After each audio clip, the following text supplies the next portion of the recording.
Practice become man perfect ही गोष्ट खरीच आहे.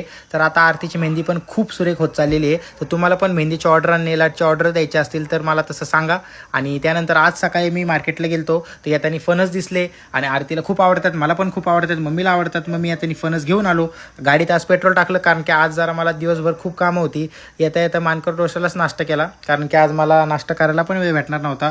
नाश्ता करून घरी आलो, लगेच आंघोळ केली. फणसाला म्हणलं भाऊ तुला उद्या कापतो, आज वेळ नाही आहे. मग सियाचं आवरलेलं होतं, आरतीचं आवरलं होतं. सियाला घेतलं आणि म्हणलं चला आता जावं. तर आम्ही पिंपरीला चाललो होतो कारण आरतीला तिचं नेल आर्टचं मटेरियल घ्यायचं होतं कारण तिला संडेला पण एक ऑर्डर होती आणि मटेरियल थोडं नव्हतं. मग आम्ही पिंपरीला जायला निघालो. तिथं गेल्यानंतर आरती तिचं मटेरियल घेत होती पण सिया माझ्या मांडीवर झोपली होती आणि इतका जोरात पाऊस चालू झाला की एका साईडला गाडी मी लावल्यामुळं मला प्रॉब्लेम आला नाही. त्यानंतर सिया उठल्यानंतर आरतीला पण भूक लागली होती कारण तिने तर नाश्ता पण केला नव्हता.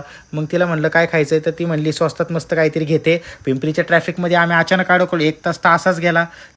मग आरतीने तिचा पास्ता खाऊन घेतला आणि त्यानंतर मग गाडी एका साईडला लांब लावून आम्ही मोबाईल शॉपीच्या दुकानात जायला निघालो कारण की माझ्या आयफोनची जी केबल होती ती पूर्ण खराब झाली होती आणि दुसरा जो फोन आहे त्याचा शॉकेट पण खराब झाला होता आणि केबल पण खराब झाली होती. मला ते घ्यायचं नव्हतं पण आज आरतीनेच फोर्स केला आणि ते घेतलं आणि घेतल्यानंतर मग तिथून आम्ही निघालो. तर सिया येतच नव्हती, छान खेळत होती. सियाच्या बड्डेसाठी काय बलून घेता येईल ते घेतले. मोशीमध्ये एक शॉप होतं तिथं माझं एक काम होतं, ते काम केलं. त्यानंतर चिमणीमध्ये आमच्या अनाथ आश्रमात आलो. इथं का आलतो हे 2 दिवसांनी सांगाल आणि आता जरा नाश्ता करून मग घरी